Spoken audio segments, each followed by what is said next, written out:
Avatar this weekend was re-released in theaters, and I wanted to tell a little bit of story about Avatar.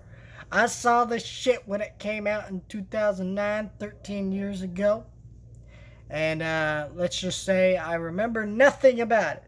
Literally nothing.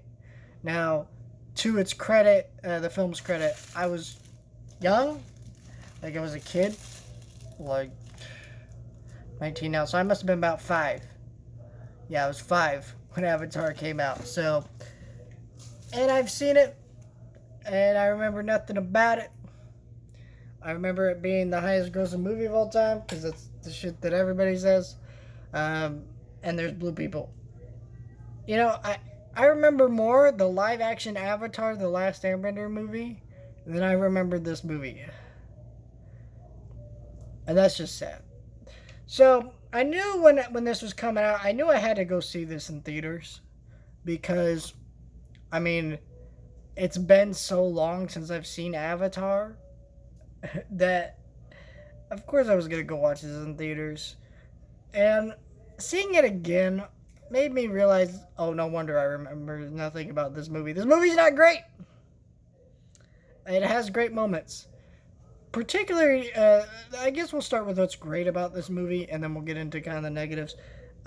Visual effects are amazing. Everybody says that. I mean, these are 13-year-old effects, and they look phenomenal. They're some of the greatest effects of all time. They look beautiful. They're groundbreaking, and 13 years later, they still are.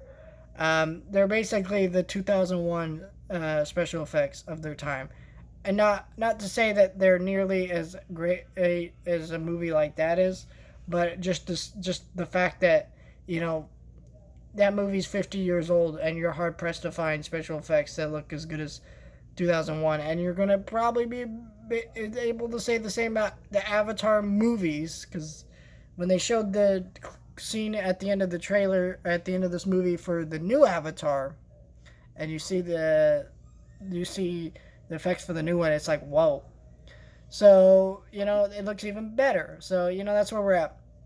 Um, a lot of the sequences in Pandora are really cool. Just exploring this world and like learning to fly. Those sequences are breathtaking. The score to this movie is really good.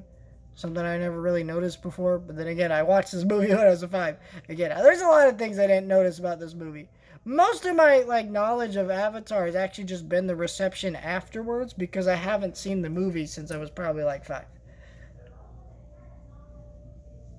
Or no, I was 6. I've been about 6. I don't know. I can't do math. Avatar is just kind of, and it's a fun action movie. The action's fun. It's a fun movie. Now let's get into what's wrong with this movie. And I never realized how bad and cliche the dialogue is.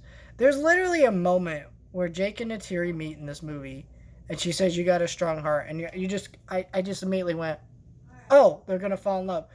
And I knew that, not because I had seen this movie before, because again, I remember nothing about this movie. I just knew that just on the instinct of how bad the dialogue was, how cliche it was.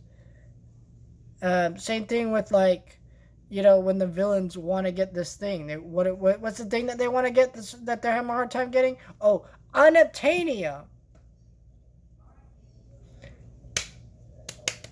Like the script to this movie is actually pretty bad, and I know that's not why people watch this. They watch this for the cool world, amazing visuals, and I get that.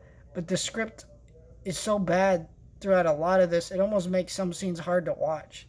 This is a great world and great characters and great action and has amazing visual effects, but it just needs more.